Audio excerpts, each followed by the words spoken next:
aşk, yüce aşk. Sana boş yere kuruldum, Eros'un oklarıyla vuruldum.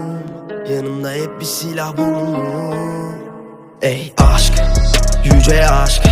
Sana boş yere kuruldum, gözümde damlaları kuruttum. Kaç kardeş kaybettiğimi unuttum. Ey aşk, yüce aşk. Sana boş yere kuruldum, Eros'un oklarıyla vuruldum. Yanımda hep bir silah bulunur. Ey aşk, yüce aşk. Ey aşk, yüce aşk. Yüce aşk, yüce aşk. Sorgulardım hep haklı çıkmak istedikçe yan basarsın hep, yan basarsın hep, yoluna koymak istedikçe vurulur dostlar, vurulur frenin yeri yok, unutur tostlar. İllegal olmuş koştur lanet gemiler korsan. İyilik istemez İstanbul, kötülük caddeyi besler. Otoda konuyor bu kada bak, aşkım şehrimi besler.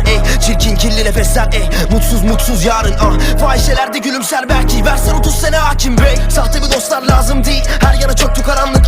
Gökyüzü mavi bu rengim değil, kırmızı kaplasın artık. Sokaklar her gün daha pis, uçabiliyorsun artık uçaksız bak. Koşuyorum ama ve lakin yorulur gövdem, yürümem lazım bra.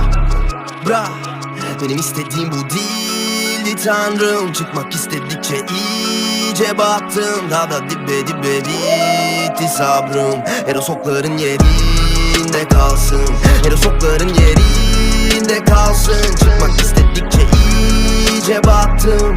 Dibe bitti sabrım. Eros okların yerinde kalsın. Ey aşk, yüce aşk.